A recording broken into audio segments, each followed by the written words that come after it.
4 hours, 6 hours, till you start wiggling your toes and then it's time for you to move. Now, when you got out of intensive care, did you go home or did you go somewhere else? Yeah, they sent me to a convalescent home because I didn't have nobody to take care of me at home. Cody was too young. You guys took care of Cody. And I didn't have nobody. Now, what happened? What happened in the convalescent hospital? What happened in the convalescent hospital? You went over and kidnapped me. No, did you fall at one time in a convalescent hospital and they wouldn't pick you up? See, they couldn't. I'm diabetic, so they didn't put a cast in my leg because they wanted to check and make sure my toes didn't roll off. And then, so I get up from the bed and I go to the bathroom. And when I'm coming out of the bathroom, my hand slipped off the doorknob and I fell on the floor. So the attendant was in the room, but he had to run back and check the papers, make sure that I had signed that I wouldn't sue him and all that. While he's checking the papers, I picked myself up and put myself back in bed. See, I could hop along on one leg, but I was there.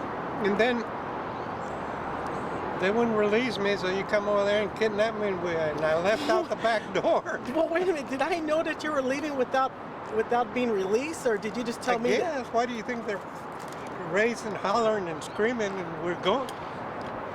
So do you remember last time I went to the hospital and they operated me? This last time, Jen went to get me, my daughter. So they can't. They're taking their time by finding a wheelchair because they're supposed to take you in a wheelchair to the car. So I'm wandering around. You know, they tell you walk, so I'm walking.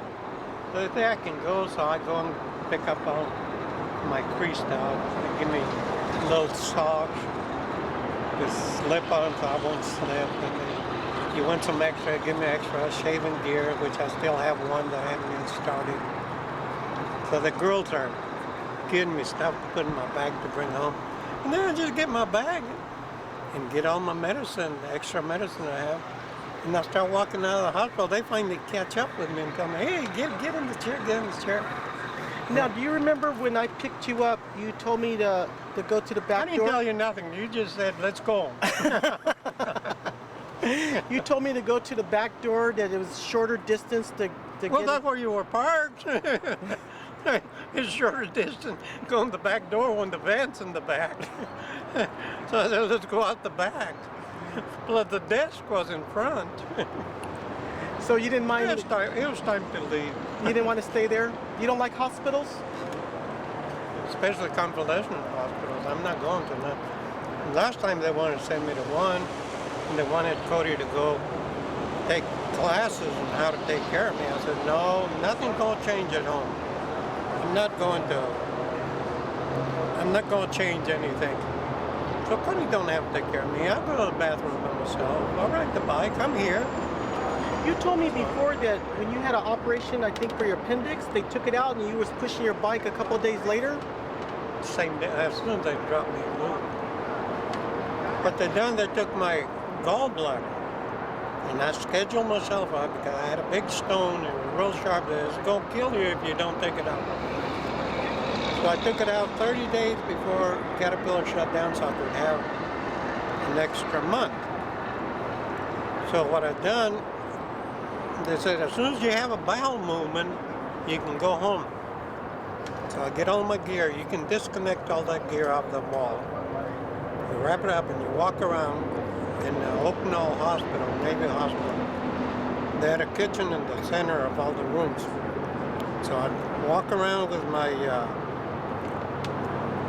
all the junk hanging around, and I'd go by the refrigerator, take me a big swig of prune juice, and I'd drink prune juice, and I'd walk, more prune juice, and I'd walk. So as soon as I went to the bathroom, I went to the front desk, and it was early in the morning, the doctor come in, they released me at the thing. I left everything in the hospital room. My gallstone, my soap, and everything. I was going to bring that stone home. It's all in the hospital. And they said you can go home from there. out the door I went. And I went home. And then I went and got my bike, and I pushed it. The same day? The same day I got out of the hospital. Uh-huh. And I ran out of gas, and the service station was across. So I pushed it with my feet all the way, rode it, pushing it, gassed it up, went for a ride. Wait a minute. You got out of the hospital and your transportation was a motorcycle? Yeah, that's what my transportation's always been. What about when your kids were born? When June 5 was more born, minutes. that's all I had, a motorcycle. The ambulance had to come over and get my wife You didn't. and take her to the hospital. No, I didn't have no way of taking her to the hospital. So you had a motorcycle. That was your main transportation all these years. That's it, that's the only thing. And it's still your main transportation. Yeah, it's supposed to be a luxury, but that's what I travel on. Well, you know, with But a luxury, the motorcycle is not a must. Same way as beer. If you're short of money, I don't have very many, I don't smoke, I don't nothing. But if I'm short of money, first thing that goes is the beer. You don't need, it's nice to drink beer, but you don't need to drink beer. uh-huh. Motorcycle is nice to ride and it's good to have, but you can live without a motorcycle. I believe you, Ernie. But you know what? I don't know when. I've always had one, but You know, I see a lot of people that don't own one and they're breathing just as good as I am. Ernie, you know, I really enjoy.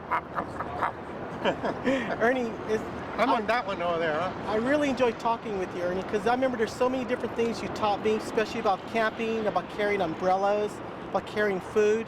And, you know, maybe next time we'll have a chance to talk about those things that you told me about the umbrella. And there's so much I could learn from you because you have done the walk, you have done We the went stuff. to the frog jump one time, and my daughter was with me and all that. And they had their sleeping bags in the car. They kicked the car out of the frog jump. They couldn't stay there, so they had to go back there. There goes all the sleeping bag there. So I let June use my sleeping bag. I slept just with the leathers that I had on. Just lay along a tree. If you're tired and sleepy, you just sleep anywhere. You know, Ernie, it's getting kind of late now. And No, it isn't. Look where the sun's at. It's yeah, still but we late. have all these weekend riders that's going to be coming here.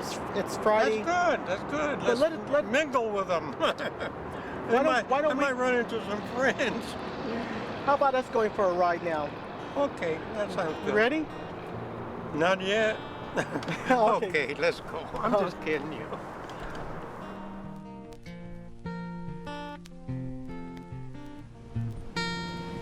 She's hard to get started, she's always so cold. In the mornings I find her, she's looking so old. So many miles, we've been down that road once or twice. She's not much to look at when we ride through town. But I know when the chips fall, she won't let me down. She knows when to run, and she don't run around on her man. She's a high-flying lady, she takes me where I want to be. There's no other woman standing between her and me. I'll always be faithful and keep her till the end of time. God knows I'll always love that old panhead of mine.